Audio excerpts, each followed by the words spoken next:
Em nome do Pai, do Filho e do Espírito Santo.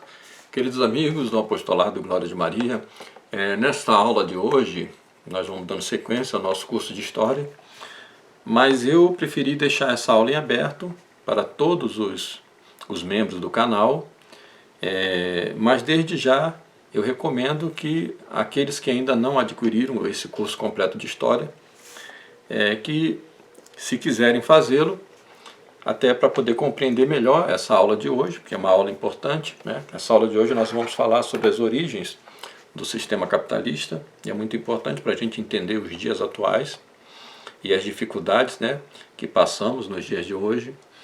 Então, aqueles que quiserem acessarem também a área de membros, ou tanto pela Hotmart, ou tanto como a Hotmart ou o YouTube, podem fazê-lo acessando o link que eu vou deixar na descrição deste vídeo.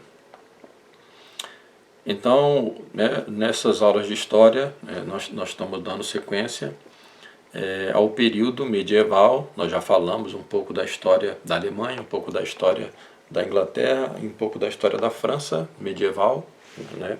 E nós estamos aqui já no final da Idade Média, chamada Baixa Idade Média. Então, faltou falar agora sobre um pouco da história da Itália, mas a gente vai se centrar na história da Itália justamente desse período, porque nas aulas anteriores, né, do curso de História do período da Antiguidade, nós já falamos um pouco sobre as origens de Roma, da Roma Antiga, e também sobre o Império Romano. Então hoje a gente vai falar um pouquinho dessa Roma medieval, mas já no finalzinho da Idade Média. Então vamos retomando aqui alguns pontos, né, para que a gente lembre que depois da queda do Império Romano vai ter uma disputa pela Itália, pela Península Itálica. A região de Ravenna, que fica ali a leste da Península Itálica, o acesso ao Mar Tirreno, ao Mar Adriático, perdão, ela vai ficar pertencendo ao Império Bizantino. O Império Bizantino vai ter ainda o controle daquela região, mas de um modo geral, depois da queda de Roma pelos visigodos, a Itália vai ser disputada por alguns povos bárbaros até finalmente cair sob o domínio dos lombardos. Esse domínio vai permanecer até a época dos francos, e com o Carlos Magno, os lombardos vão ser derrotados, e aí sim vai começar a se formar aquilo que a gente vai conhecer como o Sacro Império Romano Germânico. Porque no início nós vamos ter a dinastia carolíngia, controlando aquela região em aliança com o Papa, são os protetores do papado. Nós vamos ter a origem dos estados pontifícios, mas no mesmo tempo nós vamos ter o sul da Itália e o norte da Itália. O sul da Itália, nós já vimos, que acaba sendo ocupado pelos normandos, sobretudo a região da Sicília, e depois nós vamos ver que a parte da Toscana, da região da Toscana e do norte da Itália, vão se constituindo as cidades e estados, cidades independentes, algumas mais antigas do que outras, e essas cidades, à medida que essa aliança entre os alemães e o Papa, o chamado Sacro Império Romano Germânico, vai se fortalecendo, essas cidades também vão adquirindo direitos e liberdades, o que vai provocando aí depois o crescimento dessas repúblicas. Essas cidades são cidades-estados, repúblicas, que tinha no início um certo controle da nobreza, da aristocracia, mas que aos poucos isso vai se transformando, vai se modificando, até que finalmente nós vamos ter aí um predomínio da burguesia, das famílias ricas, e isso vai dar início, vai favorecer tanto ao início do sistema capitalista quanto à sua consolidação, e a partir daí isso vai se alastrando por toda a Europa. Então nós vamos ter alguns séculos de transição desse sistema, que basicamente vai começando ali pelo século XII, século XIII, até chegar no século XV. E aí quando vai se consolidar definitivamente esse sistema capitalista, suplantando aquele sistema feudal do qual nós falávamos nas aulas anteriores. Nós vamos dar destaque hoje, especialmente, a 3 cidades são chamadas repúblicas marítimas, na verdade as mais importantes, né?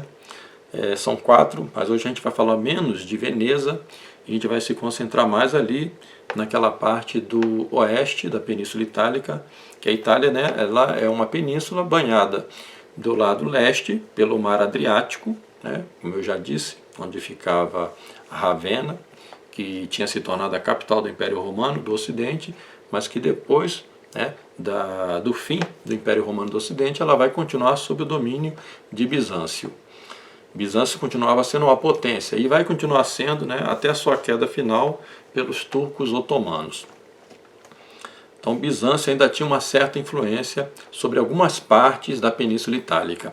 E do lado oeste nós temos ali essas repúblicas marítimas que são banhadas, né, pelo Mar Tirreno. Então de um lado o Mar Adriático, do outro lado o Mar Tirreno. E essas repúblicas marítimas do Mar Tirreno é que nós vamos falar um pouco mais hoje, né? A cidade-estado de Gênova, a cidade-estado de Amalfi, mais ao sul, né? E a cidade-estado de Pisa.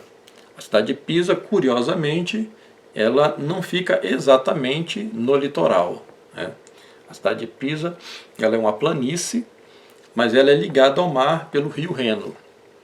E como a cidade de Pisa é uma cidade muito antiga, é uma cidade desde a época dos etruscos, anterior ainda, né, à cidade de Roma. Pisa vai se formando aí, e muito provavelmente a cidade de Pisa ela surgiu ali a poucos quilômetros, né, do Mar Tirreno, uns 3, 4 quilômetros do Mar Tirreno. Hoje ela está a cerca de 10 quilômetros de distância, né, mas ela tem acesso ao mar pelo rio Reno. Então isso vai fazer a gente entender por que é que Pisa vai se tornar também uma dessas repúblicas marítimas e vai ser uma das mais importantes.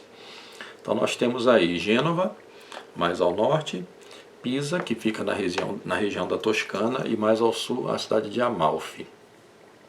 Mas antes de falar sobre essas cidades, né, vamos falar um pouquinho sobre esse sistema chamado capitalismo. Então o sistema capitalista ele tem duas características que são fundamentais para que a gente o entenda. Então, no mundo antigo, existia, por exemplo, né, uma dessas características do sistema capitalista, mas que não quer dizer, né, que no mundo antigo existisse capitalismo, que era exatamente, né, a ideia de troca dos bens perecíveis pelos bens não perecíveis. Ou seja, fazia-se a troca de algum produto perecível, como por exemplo, né, o arroz, o trigo, o que vocês possam imaginar aí, por um bem não perecível, que é o metal precioso. Então, sempre foi assim, né? Porque a ideia do dinheiro, ela surge como uma necessidade para suplantar aquilo que havia de mais rudimentar no comércio, que é o comércio à base de troca. O comércio à base de troca não é eficiente porque é necessário que haja a dupla coincidência, ou seja, alguém precisa ter o que o outro alguém quer e esse outro alguém precisa ter aquilo que esse alguém tem para que haja uma troca de um produto pelo outro. Isso em uma sociedade simples é possível, né? A sociedade medieval era caracterizada também por essa simplicidade, né? Não havia muitos produtos, né?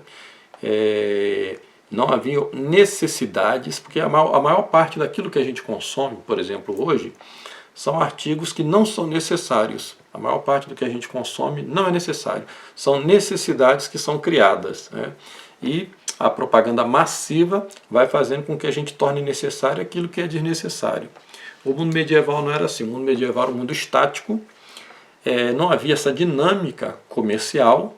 Então o comércio à base de trocas funcionava, mas a moeda existia. E a moeda sempre existiu no mundo antigo para facilitar essas trocas. Então você tem um padrão monetário que é aceito, né, por todos, e esse padrão monetário ele vai favorecer o comércio. Então o dinheiro é um bem, é algo bom e necessário para o comércio. Mas o problema do sistema capitalista é a outra característica, né? E essa é própria do capitalismo, que é o sistema de crédito que produz endividamento, e produzindo endividamento ele vai se basear num sistema chamado usura. Então a usura, ela praticada em certa medida é sim até mesmo tolerável, mas ela praticada como se pratica no capitalismo, ela é absolutamente imoral e contrária às leis de Deus, porque ela produz uma desigualdade como nunca vista antes na história da humanidade, uma desigualdade que produz muita miséria à medida que produz também uma quantidade, né, de pessoas com muito poder econômico, inimagináveis até, né? Poderes econômicos inimagináveis em qualquer outra época. Até porque esse sistema capitalista ele favorece a competição, e a competição é puramente, né, pelo dinheiro. Então se coloca o dinheiro acima de Deus, acima das pessoas, e produzindo competição produz também tecnologia. Por isso que eu dizia que o mundo medieval era um mundo estático, né? Não se produzia muita tecnologia, não porque os homens medievais fossem ignorantes, né? Como se diz hoje, a Idade das Trevas, não. É porque o mundo medieval era um mundo baseado em conceitos profundamente religiosos, e os conceitos, né, cristãos da religião verdadeira, da Igreja Católica, eram profundamente morais, ao passo que o sistema capitalista é extremamente imoral. Mas não pensem vocês que a ideia comunista, proposta no Manifesto Comunista de Karl Marx, que enxerga, de certa forma, o capitalismo como um grande mal, mas propõe algo como solução que não é solução nenhuma, só agrava mais a situação, que é essa ideia comunista.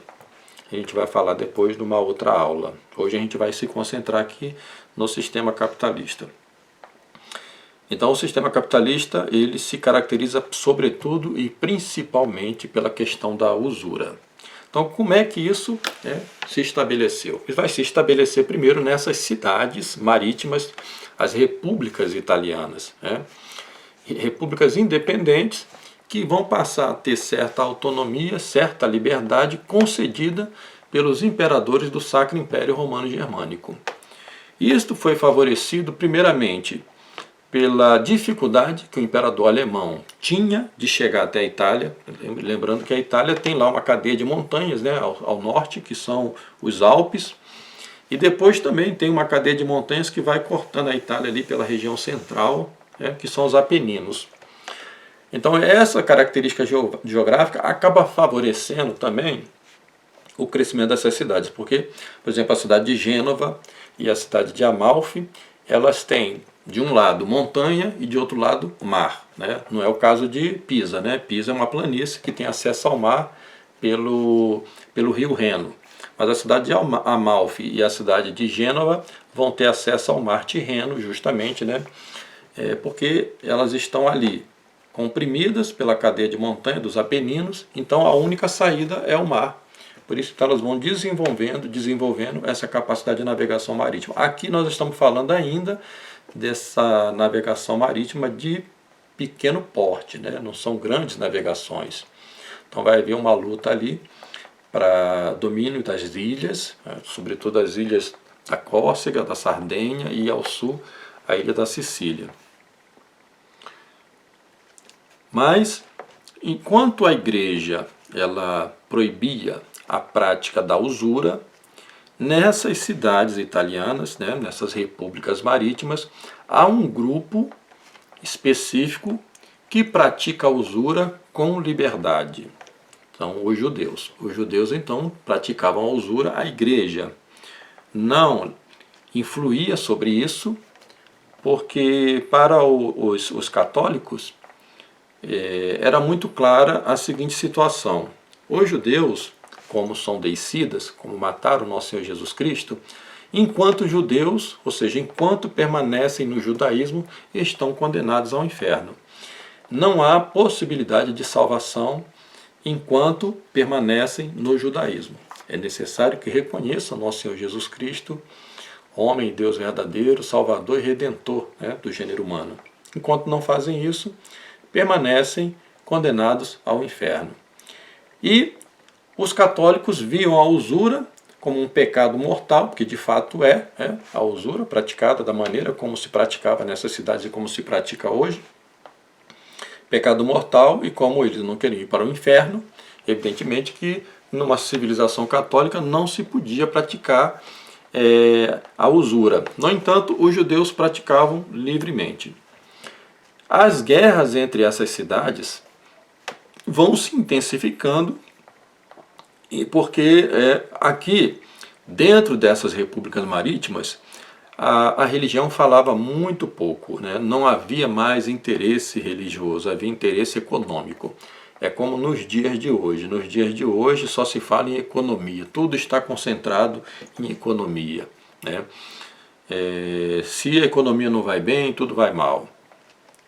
E era o que se pensava aí já desde essa época, né? Nessas repúblicas marítimas. De modo que a igreja aos poucos vai perdendo a sua influência sobre essas cidades, e essas cidades vão ganhando maior liberdade, e à medida que isso vai acontecendo, elas vão entrando num processo de disputa, primeiro interno, porque se não há uma autoridade fundamental, não há uma autoridade moral, não há uma autoridade religiosa, também não vai haver uma autoridade política estável.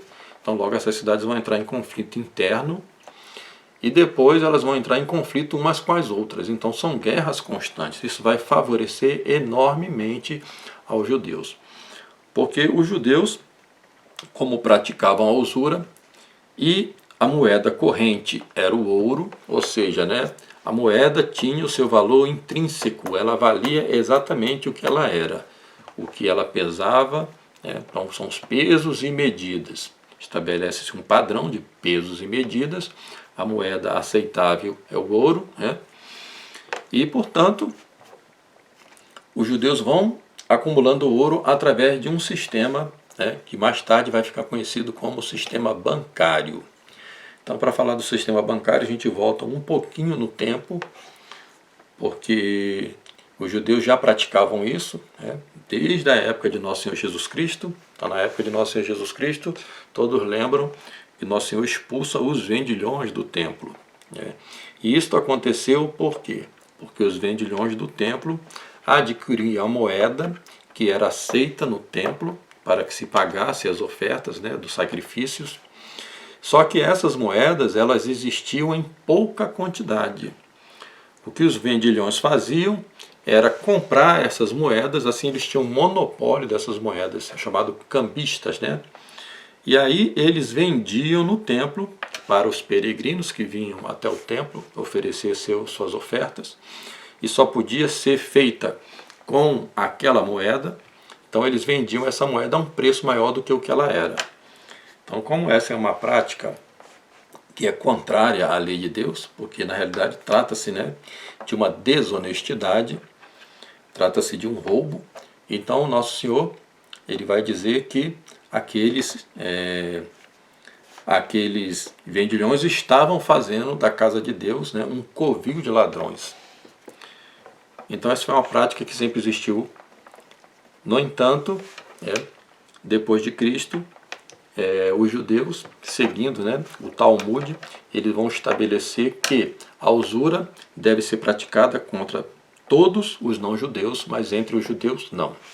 Então eles tinham total liberdade para estabelecer esse padrão de juros com os cristãos, porque não era proibido ao cristão contrair empréstimo com o judeu, desde que o cristão não fizesse disso um negócio de vida. Então os judeus estabeleciam suas bancas, por isso que o nome vai ser chamado de banco, estabeleciam suas bancas, e nessas bancas eles concediam empréstimos. Então nós vamos vendo que o sistema de crédito ele vai ser bastante eficiente, mas ele vai funcionar fundamentalmente a partir de um sistema de endividamento. Por que que é assim?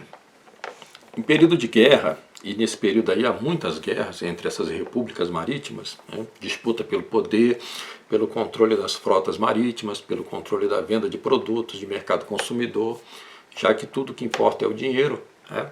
Então nós temos aqui uma decadência absoluta, né, dos valores morais, dos valores cristãos. Então nós estamos em pleno nascimento do capitalismo aí, exatamente nessa região das repúblicas marítimas. Por outro lado, nós não vamos ter isso ainda no coração da Europa, que permanece, né, o sistema feudal, que é um sistema muito mais simples e muito mais justo. Mas aqui, nas repúblicas marítimas, isso vai ser uma constante. Isso vai favorecer enormemente aos banqueiros judeus. Por quê? Porque em época de instabilidade, em épocas de guerras constantes, não é muito bom você ter ouro guardado em casa. Lembre-se que o padrão monetário era o ouro. E o ouro era algo de valor intrínseco, né? Ele valia o que ele era. Se você tivesse muito ouro, você tinha muito dinheiro, então, portanto, você era rico. Então, quanto mais ouro você acumulasse, né, mais rico você seria. Só que em períodos de guerra, a guerra provoca muita instabilidade, ninguém sabe quem é que vai vencer a guerra, e se a sua cidade perde a guerra, você pode perder todo o seu ouro. Então o que se fazia era guardar esse dinheiro. Os judeus tinham, né, onde guardar isso, porque lembre-se vocês que os judeus, eles constituíam uma nação dentro de outra nação. Antes de se criar o Estado de Israel, mesmo com o Estado de Israel, ainda continua assim, né? Constitui um Estado dentro do Estado. Eles possuem suas próprias leis, né? E essas leis elas são provenientes, né, do Talmud, que é o seu livro sagrado, por assim dizer, né? Não é a Torá, é o Talmud, e o Talmud estabelece uma série de regras e de leis as quais eles seguem, independente do país que vive. Então, se eles são albergados por certo país, eles vão viver neste país de acordo com suas próprias leis. Da cidadela cristã, era dessa forma que funcionava. Como você tinha, né, isso é chamada vida de clã ou vida de gueto, né? A palavra de gueto vem exatamente disso daí, porque eles viviam, né, às margens da sociedade cristã, que justamente eles não queriam ser inseridos nessa sociedade cristã, eles não queriam ser assimilados pela sociedade cristã, porque isso implicaria em eles se tornarem cristãos, né? Implicaria no batismo, para que eles tivessem também participação na vida social de uma cidadela cristã. Eles preferiam viver isolados, né? Então esses locais eram chamados de guetos. Gueto vem de uma antiga casa de fundição que havia em Veneza, se não me engano. Daí vai vir o nome gueto. Então é uma vida de isolamento, uma vida de bolha, fechado em uma bolha. E assim era em todos os reinos da Europa. Então você tinha uma rede muito vasta, né, dessa bolha judaica em cada parte da Europa. E eles tinham, né, fácil comunicação entre si através das rotas comerciais, né, das estradas que haviam. Então eles começavam a guardar o ouro daquelas pessoas que achavam mais seguro guardar o seu ouro numa instituição dessa, né? Ainda nós estamos falando aqui das origens dos bancos, né? O primeiro banco estatal propriamente dito, ele vai surgir lá no início do século XV, 1409, por aí, em Gênova, justamente na cidade de Gênova, né? O Banco de São Jorge. Vai existir, vai se iniciar aí na cidade de Gênova, depois vai ter o outro banco na cidade de Sena, sempre nessas repúblicas, né? Ou cidades-estados, né, desse período aí. Então, você guarda o ouro e logo os judeus começavam a perceber que aquelas pessoas que tinham guardado o ouro ali, elas, quando iam retirar, não retiravam todo o ouro, retiravam parte do ouro, né? Quando uma pessoa guardava dinheiro numa casa dessa, num banco, né, uma instituição de banco, ela recebia como garantia, né, uma carta, e essa carta, um papel, lógico, né, carta de crédito, para que com essa carta de crédito ela pudesse depois retirar o valor que ela tinha deixado guardado. E com essa carta de crédito, inclusive se houvesse um problema maior, por exemplo, a sua cidade caiu e você fugiu, você podia retirar o seu ouro numa outra cidade apresentando essa carta de crédito, porque ali também haviam, né, banqueiros, às vezes numa mesma família, mas o judaísmo constitui uma família única, né? Eles constituem uma única família. Então assim eles conseguiam manejar muito facilmente, né, em cada parte da Europa esse sistema. Então você podia retirar lá o seu dinheiro no outro reino, né? Mas eles logo perceberam que as pessoas não retiravam tudo, retiravam parte desse ouro. E aí eles começam a emprestar parte desse ouro, né, para outras pessoas que querem empréstimo, e aí cobrando juros. Então aí você vai ter, né, o início desse sistema de crédito que se baseia na usura. Esse sistema vai se espalhando pela Europa até se tornar estatal, até ser aceito, né, plenamente. O que vai ocorrer com o advento do protestantismo.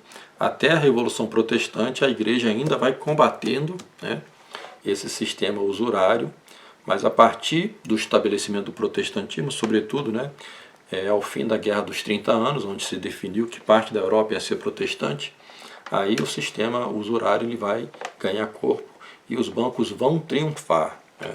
De modo que, para nós hoje, é muito difícil reverter esta situação, né? E vocês já vão entender por quê.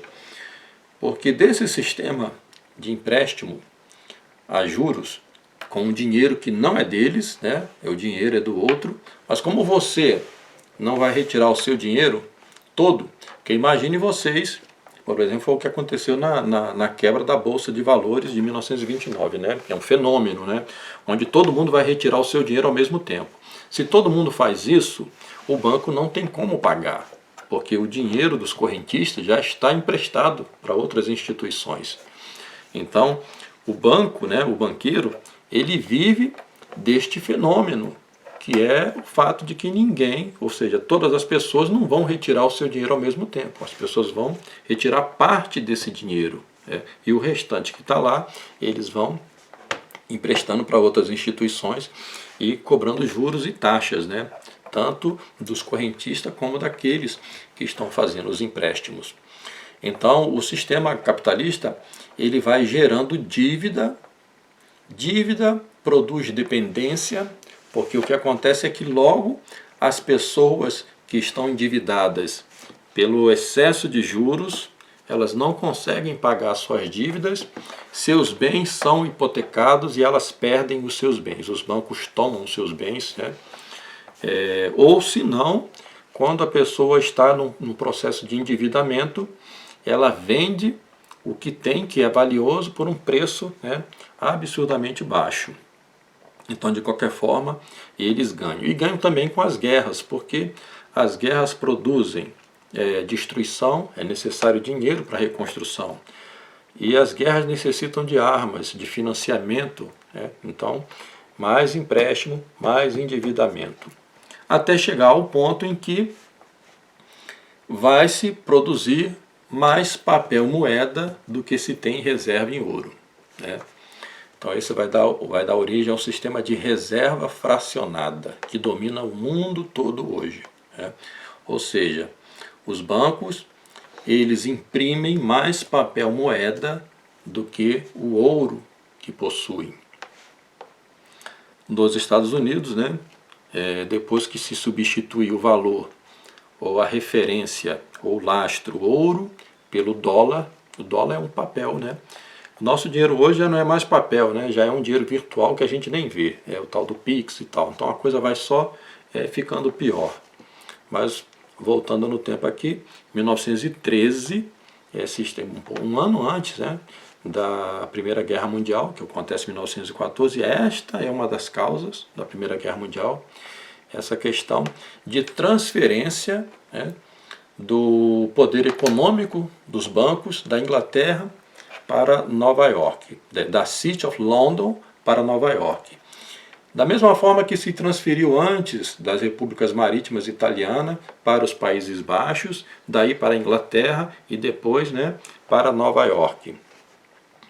Isso vai ser plenamente efetivado em 1913, mas a coisa já tinha sido planejada antes, em 1911, numa reunião secreta que teve nas Ilhas Jekyll, onde ficou determinado que haveria a Primeira Guerra Mundial e que o centro financeiro do mundo passaria a ser Nova York. Isso está relacionado também com o naufrágio do Titanic, né? Todo mundo pensa que o Titanic naufragou porque ele se chocou com um iceberg. Então tem aquele filme lá do Titanic, né? Na realidade, aqui no Brasil chamava Titânico, né? E em inglês Titanic. Aí se convencionou chamar, por causa do filme do James Cameron, Titanic, né? Então esse naufrágio é tido como um acidente, né? O choque do transatlântico com o iceberg. E no filme do James Cameron, o naufrágio, ele vai partir o navio em dois, porque de fato ele passou muito tempo sem ser descoberto, o navio, né? O transatlântico ele só foi encontrado nos anos 80, então se verificou que ele estava quebrado, né? Então, o navio se dividiu em duas partes. E aí no filme do James Cameron ele vai dar uma explicação de que o navio ficou, né, com muito peso numa extremidade, a tal ponto que ele foi afundando a parte da frente e não sustentou peso, acumulou peso demasiado na parte da frente e ele se rompe, né, e parte no meio, e a parte da frente vai descendo e puxando a parte que se rompeu junto, né, até que finalmente ele afunda. Depois o James Cameron, né, fazendo outras investigações, ele viu que não foi assim que aconteceu e ele até se arrependeu de ter feito o filme dessa maneira, né, porque não corresponde à realidade histórica. Na realidade ele se partiu mesmo antes, né, de afundar. E isso produz aí uma evidência de que ele não foi um acidente, né, que ele não se chocou com o iceberg, que ele simplesmente foi atingido, provavelmente por um torpedo. Como sabemos e como podemos dizer isso? Não sabemos, e afirmamos isso como possibilidade, já que no Titanic, né, no Titanic, haviam pessoas que eram muito ricas e que não estavam de acordo com aquilo que foi decidido nessa reunião nas Ilhas Jekyll, que foi em 1911. O naufrágio do Titanic foi em 1912. Em 1913, eles fizeram aquilo que havia sido combinado nas Ilhas Jekyll, ou seja, a criação do Fed, né, Federal Reserve, que é uma instituição que imprime o dólar, mas que não pertence ao governo dos Estados Unidos. Embora tenha o nome de federal, não tem nada de federal. E isto foi assinado pelo presidente Wilson, presidente norte-americano, que aproveitou o recesso dos parlamentares, dos senadores, que estavam, era a época de final de ano, que estavam em recesso, então ele aproveitou para dar essa canetada e estabelecer esse sistema, de banco, que na realidade é um banco privado, que controla a emissão do dólar. Para muitos americanos, isso foi um golpe tremendo, porque colocou toda a economia norte-americana na mão de um grupo de pessoas, E assim funciona até hoje. Então esse sistema nós chamamos de sistema capitalista, ele funciona basicamente através de um sistema de endividamento, de cobrança de juros. Isso funciona tanto para um indivíduo quanto para os países. Um país, quando contrai empréstimo, ele dá como garantia frações do seu próprio país.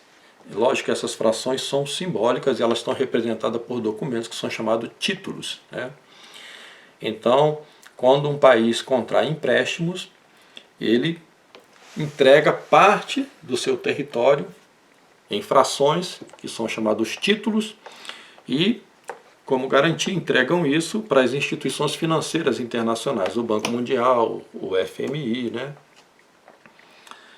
Então, esse sistema de endividamento vai crescendo, porque os juros são absurdamente altos, nós não fazemos ideia de como isso é uma espécie de bola de neve, né, que vai aumentando. Não há governo que assuma o seu mandato que não tenha que lidar com isso. E é impossível para um governo pagar essas dívidas geradas por esses empréstimos, né, e também por esse sistema dessa documentação que são os títulos. Então não há como um governo de 4 anos, de 8 anos. Né? É por isso então que o sistema financeiro internacional obriga a todos os partidos políticos a fazerem aquilo que se chama de coalizão partidária. No Brasil, por exemplo, né, o sistema presidencialista é um sistema de presidencialismo de coalizão, porque há muitos interesses que envolvem essas questões econômicas, porque se um país não consegue pagar os juros da dívida que contraiu com as instituições financeiras internacionais, ele automaticamente ele tem lá um título que está nas mãos dos seus credores. E esses credores, é claro que eles não vão tomar uma parte do país. Eles vão simplesmente impor a este país as políticas que esses países têm que adotar, como pagamento ou cumprimento em parte daquilo que devem. Então, políticas públicas, políticas educacionais, de saúde, de segurança, tudo isso é imposto de fora para dentro, o que implica na perda da soberania nacional. Então, não há presidente que assuma e que consiga dar conta disso. Houve algumas tentativas de fazer isso, mas terminaram muito mal. Por exemplo, na Inglaterra, o primeiro rei que percebeu que tinha que sair dessa encrenca, ou seja, desse sistema de endividamento e de usura, foi o rei Henrique I da Inglaterra. Então ele criou um sistema de moeda cujo padrão não era o ouro, já que esse ouro vem sendo acumulado pelos donos do ouro. Esse sistema de moeda criado pelo rei Henrique I chamava telestique, telestique, sistema de telestique, que era como se fosse uma vara, que você vai raspando ela e ela vai servindo tanto para pagamento de impostos, como também para a garantia do rei, de que esse sistema não vai cair na mão de usurários. Como eu disse, com o estabelecimento do protestantismo, isso vai sendo demolido. Então esse sistema vigorou na Inglaterra de forma muito eficiente até o início do século XVI, quando o rei Henrique VIII, que fez a Revolução Protestante na Inglaterra, ele vai abolindo esse sistema e dando maior valor, maior vazão para o sistema usurário, que finalmente vai se estabelecer na Inglaterra com Oliver Cromwell, durante a chamada Revolução Puritana na Inglaterra. Outra tentativa mais recente foi com o próprio Adolf Hitler na Alemanha, quando ele assumiu o poder na Alemanha. Ele também vai tentar se libertar dessa escravidão dos juros, da dívida acumulada por governos anteriores, criando um outro padrão monetário que não seja o ouro. Nessa época já era o dólar com a criação da Reserva Federal de 1913, o dólar ele passou a ser o lastro da moeda internacional, chamado padrão dólar, substituindo o padrão ouro. E por que isso foi feito nos Estados Unidos? Justamente porque a guerra ia ser na Europa, Então a guerra ia produzir mais dinheiro. Então Hitler tentou acabar com isso, criando um outro padrão, que era o padrão trabalho. Então o que sustentava o marco alemão, a moeda alemã, era o trabalho dos alemães. Então ele vai investir no trabalho, na construção de rodovias chamadas autobahns e também na indústria armamentista. Vai terminar da maneira como terminou. O mais recente é o caso do Gaddafi, na Líbia, que tirou o padrão dólar e instituiu um dinheiro próprio, que era o dinaro, e aí acabou morto também. Então isso é muito complicado para um governante conseguir fugir desse sistema. Bom, então, mas essa história, a gente está fugindo um pouquinho do nosso tema, vamos voltar para a origem disso tudo. nas cidades, né, marítimas, nas repúblicas marítimas. Então basicamente são 4, né? Gênova, Veneza, Amalfi e Pisa. Então nós vamos começar falando sobre Amalfi. Já falei característica geográfica, né? Tanto Amalfi quanto Gênova eram cidades que ficavam entre montanhas, né? Ali os Apeninos e o mar Tirreno. Então começando a falar, né, da cidade de Amalfi. Amalfi no seu início histórico pertencia a Bizâncio, né? Então é por causa disso que Amalfi vai ter uma expansão das suas frotas, né? Porque como ela tinha essa relação com Bizâncio na sua origem, depois ela vai se tornar independente, mas essa relação vai continuar, porque os portos de Bizâncio vão estar abertos, né, para Amalfi. Então Amalfi vai se tornando uma potência marítima, né? Mas Amalfi vai ter uma guerra, né, contra a cidade de Gênova, né? E dessa guerra contra a cidade de Gênova, Amalfi vai se aliar a Pisa. Então já expliquei, né, que Pisa ficava ali na Toscana, tinha acesso ao mar pelo rio Arno, porque a cidade de Pisa tinha começado ali perto do mar Tirreno, né, 3 km de distância, e depois ela foi se deslocando a mais ou menos 10 km de distância do mar Tirreno. Então Pisa, que também era outra potência marítima, né, ela vai apoiar Amalfi nessa guerra contra a Gênova, e depois Pisa vai invadir e vai saquear os portos de Amalfi. Então Amalfi não vai ter, né, uma história muito duradoura nesse processo aí. Então Pisa vai se tornar muito poderosa, né? Então a gente vai agora falar um pouquinho sobre Pisa, a história de Pisa. Como eu disse, Pisa é bem antiga, né? Ela não sofreu muito quando teve a queda de Roma, porque havia uma proteção natural ali, a cidade de Pisa, né? Que são os montes Apeninos. Então essas invasões bárbaras elas não vão afetar muito a cidade de Pisa. E Pisa depois vai ter um bom relacionamento com os lombardos, né? Aqueles bárbaros que vão ocupando ali essa região do norte da Itália. Porque Pisa aceitou, né, a invasão dos lombardos e teve boa relação com eles. Quando em 774 o Carlos Magno derrota os lombardos, né, ele vai vencer o Desidério, que era o rei dos lombardos, né? Aí as coisas vão mudar um pouco, porque Pisa não vai ter boas relações com os francos, né, de Carlos Magno. Mas só a partir do século IX que Pisa vai passar a ter uma certa importância, aí que vai começar esse crescimento econômico, e vai se dar justamente com a chegada dos sarracenos. Os sarracenos, lembrando daquela aula que eu dei, né, sobre o Islã, então você tem ali, né, o início do Islã, o primeiro califado, né, Rashidu. Depois você vai ter o outro califado, que é o califado que começa com Omar, né, são os Omíadas. E depois você vai ter o califado dos Abássidas. Essa época aqui, o califado dos Abássidas, né, tinham muitos piratas sarracenos. Então os sarracenos são os muçulmanos, né, mais daquela região ali do nordeste da África, mais próximo ali do Oriente, próximo ao Oriente Médio, da Península Arábica. E você tem os outros muçulmanos, que são aqueles mais ali da parte oeste do norte da África, parte noroeste, onde você vai ter os mouros. Então esses é que vão ocupar a Península Ibérica. Então aqui a Península Itálica sofre muito com os ataques dos sarracenos. Essas cidades marítimas, essas repúblicas marítimas, como elas não estão nem um pouquinho preocupadas, né, com a questão religiosa, elas estão mais preocupadas com o ouro e com o seu enriquecimento comercial, elas vão estar, ora do lado dos sarracenos, né, se aliando com os sarracenos contra outras cidades, e ora contra os sarracenos.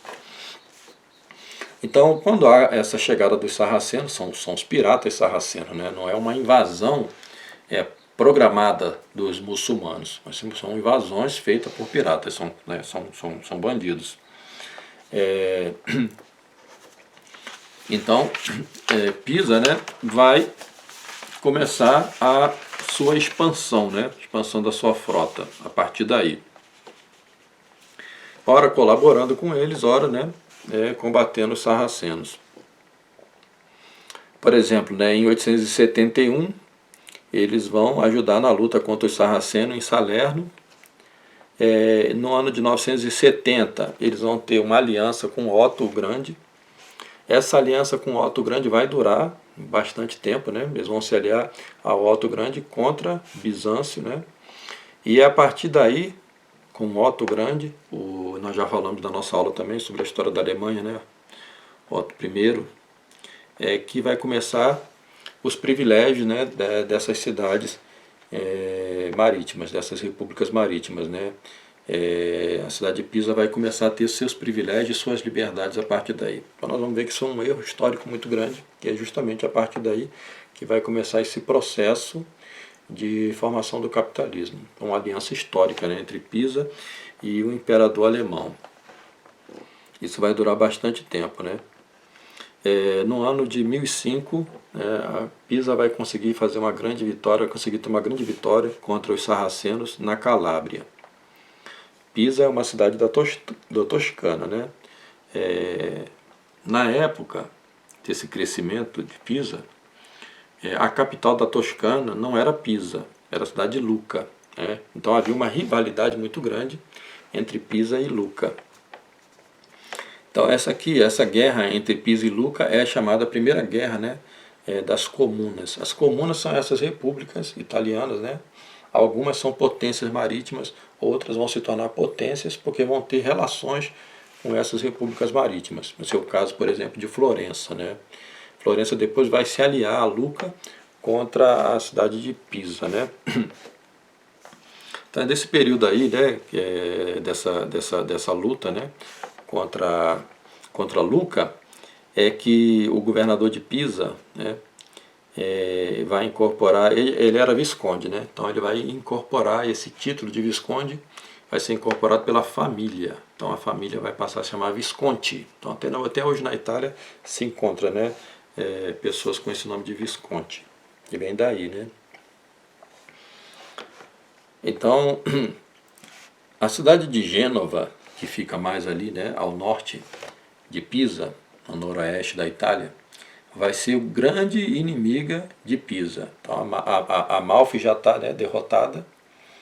Pisa está lutando ali contra aquelas outras cidades ali do centro, né, da Toscana, e ao mesmo tempo está perdendo terreno, enquanto Gênova vai crescendo, né. Do outro lado, Veneza está crescendo também, muito em função também das cruzadas, sobretudo a terceira cruzada, a quarta cruzada, porque o interesse nessas cidades-estados italianas já não é mais na questão religiosa. Por isso muitos historiadores eles confundem, essa questão das cruzadas quando eles dizem que os cruzados iam para pilhar, para saquear, para roubar riqueza e tal. Os nobres da Europa feudal não faziam isso. Eles iam realmente por motivos, né, de conversão e para que obtivessem o perdão de seus pecados. Eles iam para morrer, deixavam todos os seus bens para trás. Agora não é o caso dessas cidades italianas e seus soberanos. No caso deles aqui era por riqueza mesmo, né? Tanto que a cidade de Veneza vai se tornar muito rica. Quem vai a Veneza vai ver essa construção da história de Veneza na própria arquitetura. Então, por exemplo, você vai na Piazza São Marcos, você vai ver ali vários estilos, né, num só lugar. Às vezes, numa única construção, esses estilos todos misturados, né? O estilo árabe misturado com o estilo gótico, né? O estilo românico. Você vai ver tudo isso presente em Veneza. Bom, então, grande inimiga de Pisa, né, vai ser Gênova. Então, ora vão se aliar, ora vão entrar em conflito. Então, isso vai ser uma constante, né? E ora vão se aliar contra outro inimigo, e depois vão se aliar a esse inimigo para combater uma a outra. Então, essas guerras, esses conflitos, estritamente, né, pelo interesse econômico, pelo interesse no dinheiro, vai favorecer aqueles que estão correndo por fora, né, que são os banqueiros. Toda guerra sempre vai favorecer aos banqueiros. Os banqueiros constituem uma nação à parte, é um Estado dentro do Estado. E eles emprestam dinheiro tanto para aqueles que venceram a guerra, quanto para aqueles que perderam a guerra. de todo jeito os banqueiros sempre saem vencedores. Então o grande problema, né, que se enfrenta hoje é essa questão desse monopólio do ouro, dessa conquista do ouro e a produção do dinheiro a partir do nada. Porque quem produz papel moeda são os bancos centrais. Então o primeiro banco central, por exemplo, na Inglaterra foi em 1694. Então é uma instituição autônoma, é uma instituição privada, de investidores privados, que tem o poder de imprimir o papel moeda no país. Então é claro que esse tipo de poder, né, não está no controle do país, está no controle de certos grupos, né, internacionalistas. Esse sistema se consolidou a tal ponto que é praticamente impossível se combater isso, né? Porque é uma rede coligada internacionalmente. Se você tem uma reação aqui, você fica isolado, aí tem embargo econômico, tem as sanções econômicas e depois, né, o ataque frontal para destituir aquele governante que ousou se levantar contra isso. Na história dos Estados Unidos tem vários casos disso, né? Tem vários casos, o caso mais notório é o caso do presidente Abraham Lincoln, né? Bom, os americanos lutaram, né, contra essa questão do Banco Central nos Estados Unidos até 1913. Em 1913 foi instalado, né, a Reserva Federal, fim de papo. No Brasil, o Banco Central, muita gente pensa, né, que os militares de 1964 salvaram o Brasil do comunismo, mas entregaram o Brasil para o Banco Central, porque o primeiro Banco Central no Brasil foi fundado exatamente pelos militares. Ainda no final de 1964, por Castelo Branco, abriu as portas, né? Então você vai ver durante o governo militar um endividamento crescente do Brasil, né? O chamado milagre econômico do Brasil, na época lá se não me engano, Delfim Neto, que era marxista, vai se dar a partir desse endividamento, né, com essas instituições internacionais, a qual o Brasil até hoje deve, né? Então, endividamento crescente que provoca dependência e escravidão econômica, né? Então, final da Primeira Cruzada, né? Pisa. Aliás, essa primeira cruzada aí teve participação, né, da cidade de Pisa. Pisa enviou uma frota com 120 navios para a primeira cruzada. Aqui já disse, o objetivo não era religioso, o objetivo de Pisa era realmente econômico, financeiro, né? Essa primeira cruzada, Veneza não vai participar da outra depois. Então no ano de 1111, né, há uma aliança entre a cidade de Pisa e o Império Bizantino, o imperador Aleixo Comneno, né? Essa aliança vai ser tão forte que ele vai ceder um bairro em Constantinopla com privilégios especiais para os pisanos que vivem lá. Nesse momento aí, Pisa, maior potência marítima do Mediterrâneo Oriental. Várias colônias, né, que haviam ali, por causa desses privilégios e dessa aliança com o imperador bizantino. E também em 1137 Pisa vai passar a ter o privilégio de cunhagem de moedas. E essa cunhagem de moedas é privilégio em consequência da aliança com o imperador do Sacro Império Românico, né? Que vai concedendo privilégio, liberdades, até chegar nesse ponto aí, né? Dessa implantação e desse sucesso do sistema capitalista. Agora, essa expansão de Pisa, né, vai fazer ela entrar em choque com seus inimigos, o inimigo marítimo, o maior deles, que era Gênova, e o inimigo em terra, que era Luca, né? Tanto Gênova quanto Luca eram inimigas do imperador, né, do Sacro Império Romano Germânico. E, portanto, né, a cidade de Pisa, como era aliada ao imperador, também é inimiga dessas cidades, né? Então, guerra, né, contra Gênova, Pisa e Gênova em guerra. Essa guerra ela vai ser finalmente, né, uma paz negociada com a intercessão do Papa Inocêncio II. Então vai se fazer um acordo que a parte norte da Península Itálica ele vai ficar sob o controle de Gênova e a parte sul sob o controle de Pisa. A paz não vai durar muito tempo. Essa paz foi firmada em 1133, se não me engano, e ela vai durar até 1188, não, 1188 formaliza a paz, né? Essa paz também ela vai estar na mesma época da queda de Jerusalém, né? Em 1187, quer dizer, um ano, né, antes dessa paz, 1187, queda de Jerusalém, segunda cruzada, Jerusalém cai na mão dos muçulmanos, né? Vitória de Saladino.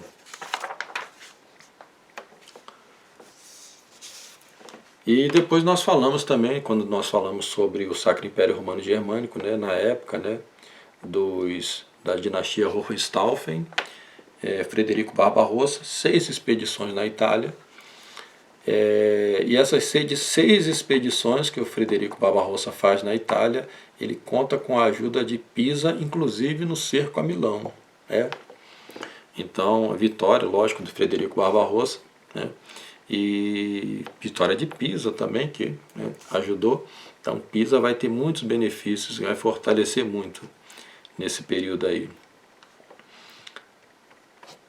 No início do século XII, virada do século XII ali, século XI para o século XII, se não me engano, Pisa vai prestar ajuda a Ricardo Coração de Leão na Sicília. Aqui lembra que a Sicília tinha sido dominada pelos normandos, né? E então vai ter essa luta também ali pela Sicília. Século XIII, Florença começa a crescer muito, cidade de Florença, né? Quem já visitou Florença vai ver que há um crescimento muito grande dos mecenas, né? Os mecenas eram esses comerciantes que se favoreciam com esse sistema de empréstimo. Então, o maior favorecido eram os banqueiros, né? Depois essas famílias que buscavam essas guerras para poder consolidar a sua hegemonia. Então família muito poderosa, como por exemplo a família Médici. Então quem vai a Florença vai ver muitas construções dessa época, né? E que vai estar início, né, ao humanismo, o renascimento, com financiamento para essas obras, com escolas de arte e tal. E ao mesmo tempo que promove isso, vai promovendo o sistema capitalista e abrindo as portas para as heresias que vão entrando, né? As heresias, por exemplo, a heresia dos cátaros, que a gente vai falar depois, né, vai entrando justamente por aí. Depois vai cruzar os Alpes até chegar no sul da França, né?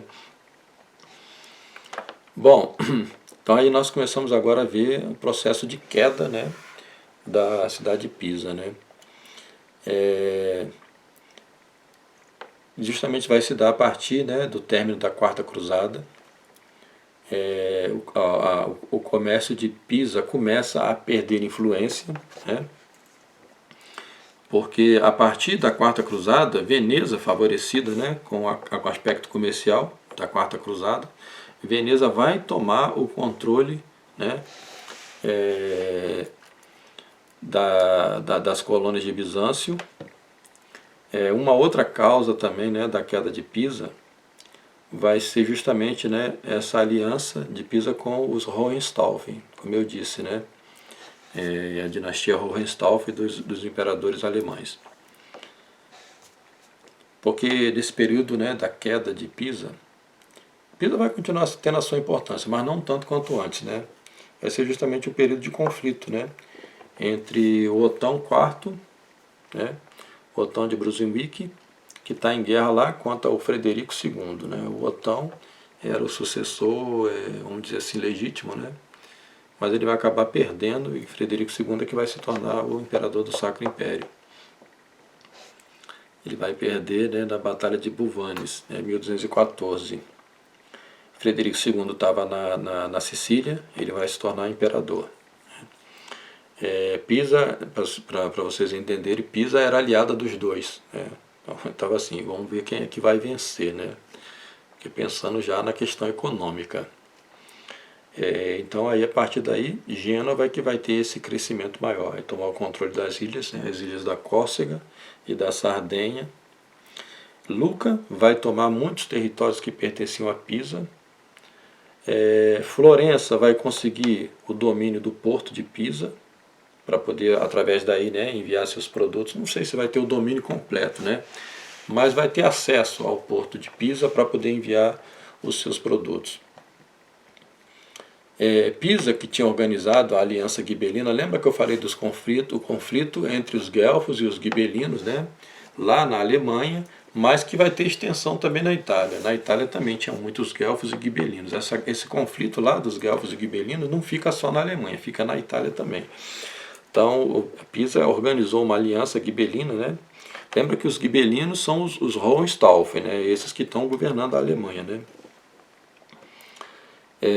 Em 1250, a morte de Frederico II, então começa o declínio de Pisa, o fim da hegemonia de Pisa, e aí você vai ter o início, né, da hegemonia de Gênova, né? Gênova é uma cidade fundada no século V a.C., os primeiros habitantes foram os lígures, e essa cidade de Gênova, ela chegou a ser invadida pelos cartagineses em 209 a.C., foi destruída pelos cartagineses, depois foi reconstruída pelos romanos, né?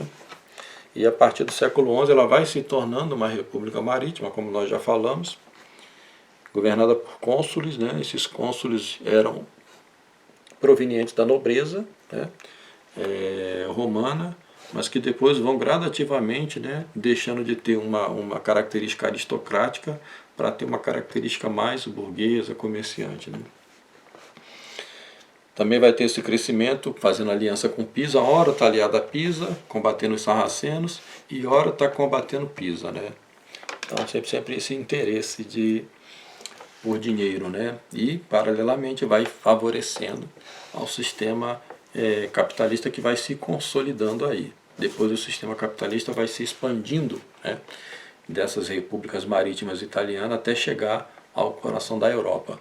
E aí nós vamos ter toda essa decadência do sistema feudal. A igreja já não consegue mais, né, ter um controle sobre os estados, controle espiritual sobre os estados.